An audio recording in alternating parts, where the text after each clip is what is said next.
We don't know who first said that political promises were made to be broken, but they were clearly onto something. Welcome to WatchMojo.com, and today we're counting down our picks for the top 10 U.S. presidential promises that were never fulfilled. Before we begin, we publish new content every day, so be sure to subscribe to our channel and ring the bell to get notified about our latest videos. For this list, we're looking at promises made by presidents, either while candidates or sitting as POTUS, that for one reason or another never came to pass. We'll be factoring in the audacity of the promise and just how far in the opposite direction the president in question ultimately went. Number 10. Ending the Iraq War. George W. Bush. As far as staged photo ops go, George W. Bush's mission accomplished speech was remarkable for two reasons.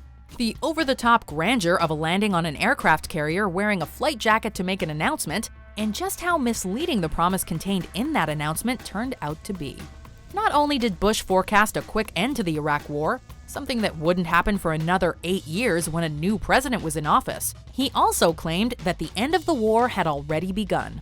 Bush would later say he regretted the choice of wording on the sign, but also defended himself by arguing that he never made any such promise. Number 9. Limited executive power. Thomas Jefferson. Unfulfilled presidential promises are not limited to the last few decades, or even this century. Thomas Jefferson, the third ever president of the United States, a founding father, and the author of the Declaration of Independence, really didn't like all the federal spending and expansion of the executive branch that happened under his predecessors Washington and Adams. He promised to be frugal and limit executive power to what the Constitution said it should be. He managed to keep his word for 3 years. Then the Louisiana Purchase happened in 1803. Jefferson's government paid France $15 million for 828,000 square miles of territory, doubling the size of the U.S. This was one of the biggest expansions of executive power ever. Number 8. Eradicate Drugs. George H.W. Bush.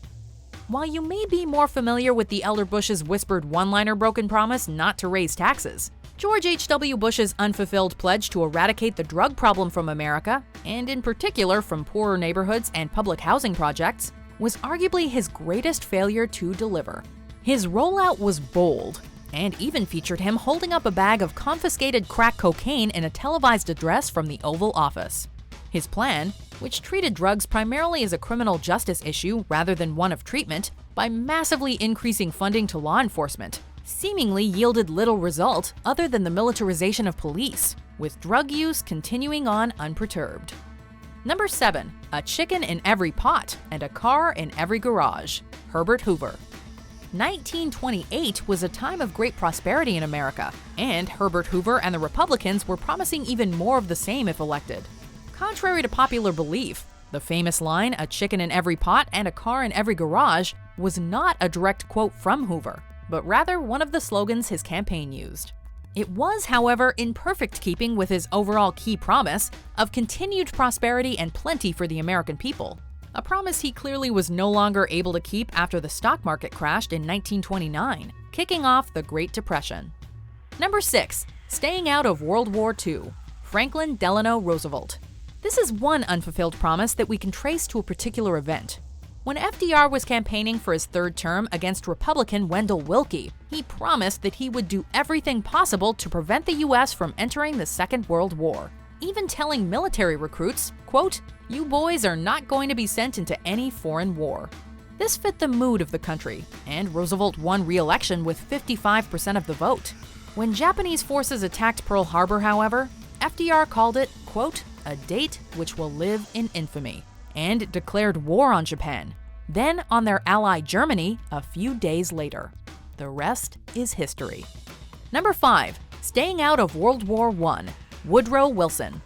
Remaining neutral during the First World War and focusing on domestic issues wasn't just a one-time campaign promise for President Woodrow Wilson. It was a key part of his messaging and plans for the country.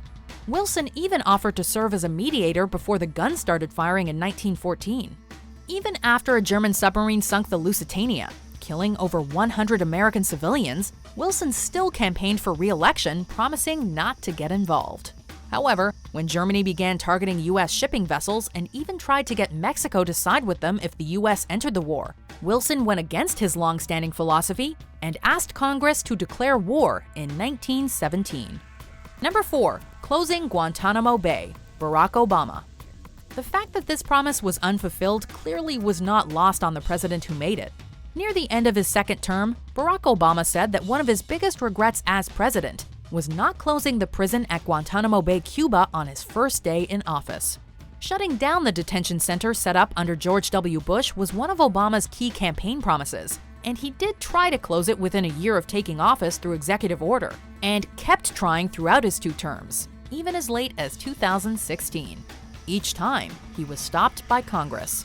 While he didn't succeed, you can't say he didn't try. Number 3. Tightening spending, Franklin Delano Roosevelt. Franklin Delano Roosevelt is probably known for one thing above all else: the New Deal. It was a series of programs like Social Security designed to combat the Great Depression that FDR enacted shortly after assuming office in 1933. Together, they amount to one of the largest one-time lasting increases of government spending ever. Of course, given his legacy, it's easy to forget that FDR had campaigned by railing against the Hoover administration spending and promising his administration would tighten their belts. While the New Deal was a success, it was also the result of an unfulfilled promise of historic proportions and significance. Number 2. Universal Healthcare, Harry S. Truman. The idea of a universal healthcare system was part of the American political discourse in both the 2016 primaries and following the election, thanks to Bernie Sanders. It was also on the table for a while when President Obama was putting together the Affordable Care Act in 2009. President Truman, though, was the first to promise healthcare would be treated as a right and not a privilege in 1949 as part of his Fair Deal. He couldn't overcome opposition from the medical and insurance industries, though, so it didn't happen.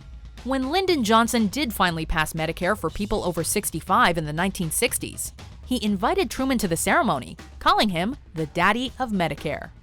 Before we unveil our number 1 pick, here are some honorable mentions.